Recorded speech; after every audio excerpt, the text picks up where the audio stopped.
And ain't nothing but the Lord got me through all of that. I talk about you, but he was holding all three of us up, me, you, and Johnny. I was like, we had him busy, Isaiah. You know that, okay? And he kept my baby long enough just for me to get through my chemo. I don't know what I would have done. I was already dealing with depression and chemo. If he had taken Johnny then.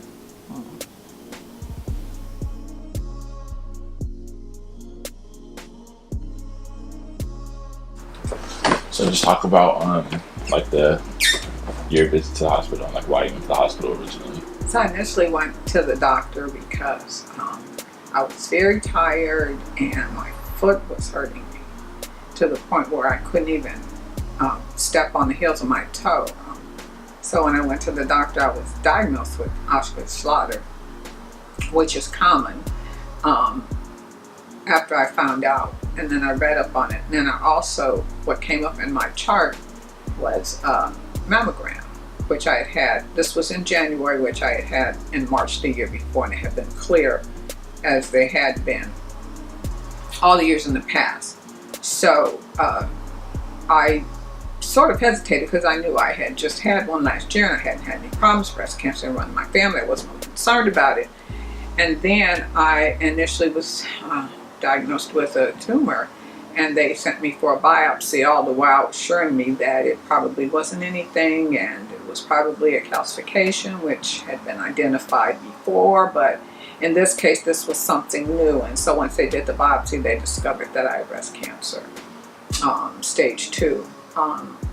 Wasn't even a full year from one mammogram to the next. But what I found out in educating myself about breast cancer was, number one, I have what's called dense breast tissue. And when you have dense breast tissue, you are required by law to request or be provided with an ultrasound, which would be able to diagnose anything a lot quicker. I had not in the past had been given that option, nor did I know. I was told by a really good friend of mine who's a cancer survivor named Chiquita Jameson that that was the option. Number two, I was diagnosed with what's called triple negative process. Okay, so you go into the hospital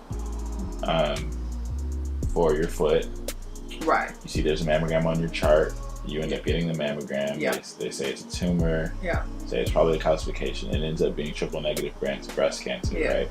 Yeah. So what are the next steps after they diagnose you with cancer? So the next step when I was diagnosed was to meet with the surgeon, which is what I was told on the phone because the radiologist refused to answer any questions after she dropped a bomb on me and told me I had cancer. My next set of questions need to be with the surgeon. So made an appointment with the surgeon, and she provided me with the options that I had based on the type of cancer that I had and the tumors and where it had possibly, but they were not able to determine if it had spread to lymph nodes at that point. And so she identified all of the different options: mastectomy, lumpectomy, and I opted for the lumpectomy, and so they were able to remove both of the tumors, and also discovered in my lymph nodes that the cancer had spread to my lymph nodes. So I had a second surgery probably less than a month later, where they took out additional lymph nodes, and they did not have any cancer in the lymph nodes, but the level of cancer that I had was 3, which is the highest. Because this particular cancer, again, it kills. It's the killer of breast cancer. Triple negative for a reason. Because it's resistance to any hormone. So you have to have chemotherapy and you have to do radiation. And that was my prescription early on, knowing that that was the type of cancer I was diagnosed with. So those were the options. So after the second surgery, they were not, unfortunately, with God's blessing, the cancer had not spread to my lymph nodes, but they still were concerned at the fact that the level of the cancer was so high. So I had to proceed with 6 months of chemotherapy, in which I lost my hair after the very first, between the first and second session of the 18 I had. I can't remember. I think 16. I had 16 chemo sessions. Touch a little bit on the chemotherapy. Chemotherapy, I began the end of June, and my first round of chemotherapy was every 21 days or every 3 weeks. So between my first and second round, my hair started falling out. So I decided to get it shaved, and that's when we have taken a picture on July 17th. So the first chemo was pretty brutal. I was sick for about a week, and then it took 2 weeks to recover. I'm also neutropenic, which means I had to take shots to increase my white blood count so that my body would not go into rejection status from being so weak for taking the chemo. So I had to take additional shots just to build up, to force my body to make white blood cells so that I would have enough so that my body would fight off the chemo. So that was an additional resource that I had to administer, and it was for 7 days daily.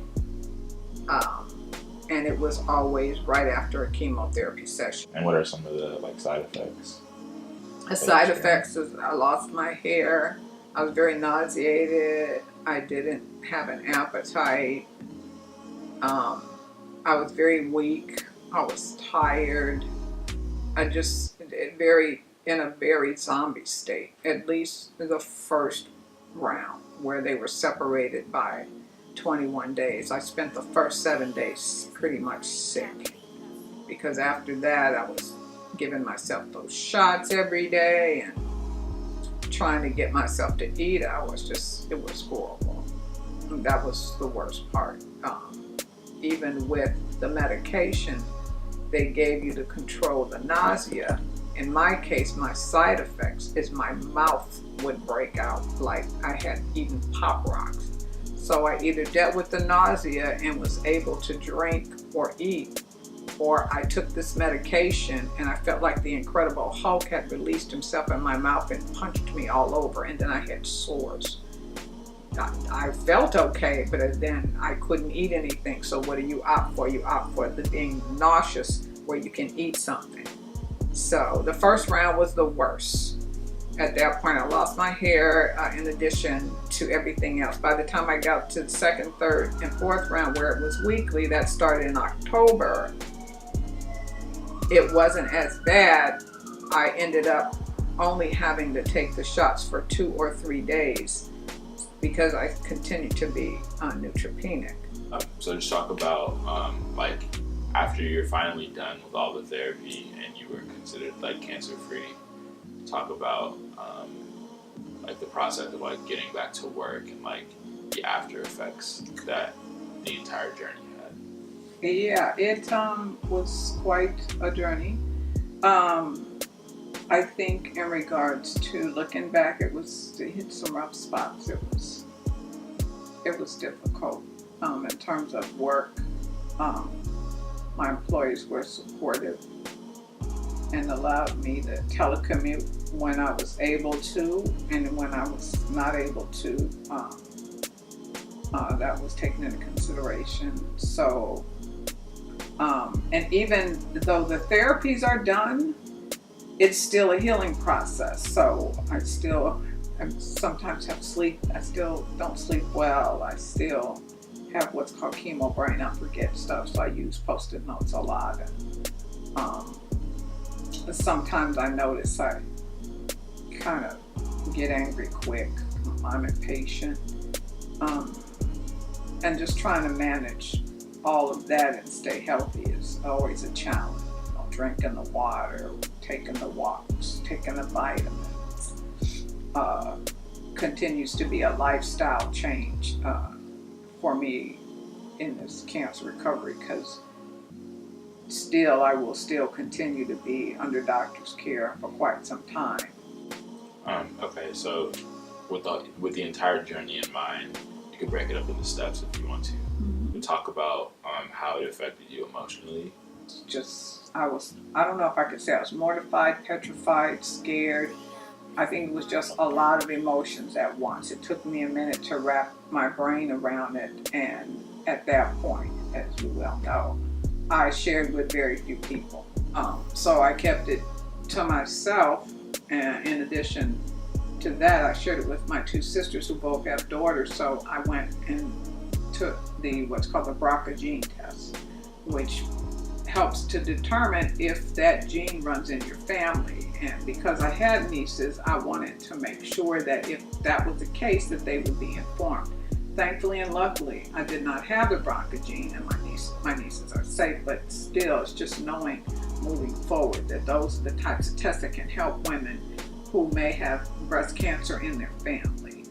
So just maybe talk about advice that you give to other women of color who are dealing with breast cancer, or who have just found out they've been diagnosed, or maybe who are going through it and need words of encouragement. Just anything you can say to them. You know, the American Cancer Society was good to me. When I reached out to them, they welcomed me with open arms. Their website has a plethora of information.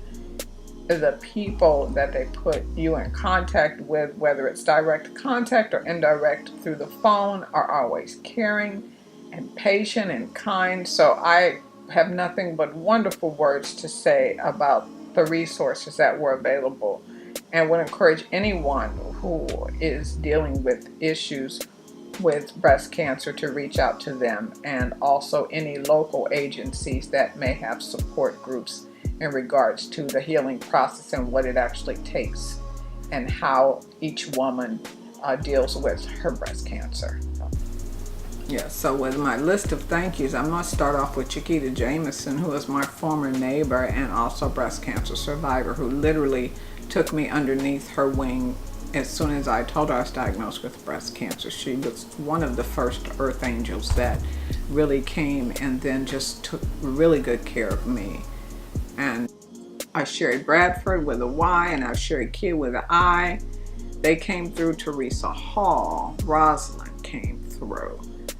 My son came through, my sister, Jennifer, my older sister, Stephanie, family and friends, my neighbor, Sue, gave me fruit. Paul and his son, Dr. Paul Jimenez, and his son, Pablo, came to visit me. Dan Nanini came over on my very last day of chemo, and all of the whole Department of Counseling at Santa Monica College. Their love and generosity could never be.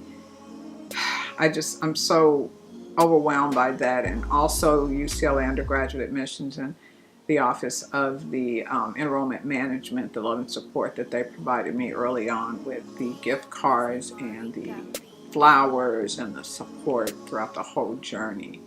And so many more people that I've come in contact with, either during the process and going through chemo and meeting other fellow women who were being treated, in addition to, my wonderful doctors and Dr. Ferreira and Dr. Z, and also Dr. Wen, my surgeon. I love her.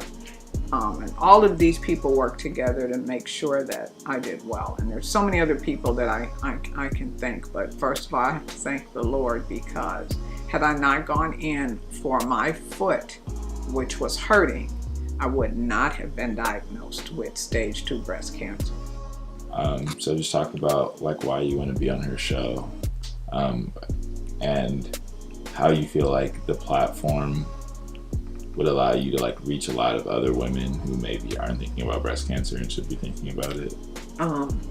But mostly talk about Ellen and why you love her and why you want to be on her show and stuff like that. So you asked me why I love Ellen, because she was part of my therapy. I would look forward to watching her every day. She would make me laugh, make me think, and she would always say, "Be kind to one another." In a world where everybody's mean, nasty, cruel, at the expense of others for no reason. So having had the opportunity to watch her every day allowed me to understand that she was sent here for a reason, and she's an earth angel. Pretty much every show I watched, I would start out laughing and end up in tears, but good tears. Ellen, I want you to come over one time and we can sit down and have some gumbo and we could talk about life in Louisiana. Because I think you're amazing. I think the things that you do are beyond human. I think the lives that you touch are amazing. And the people that you come in contact with are truly blessed. I think it would be easier to get Donald Trump on the phone in Washington, D.C. than to get tickets to the Ellen Show. I know people who work on the Ellen Show and can't get tickets for the Ellen Show. So to get tickets for the Ellen Show, it is on my bucket list. So hopefully one day I'll be sitting in the audience being entertained by one of the funniest humans on the planet who has the biggest heart.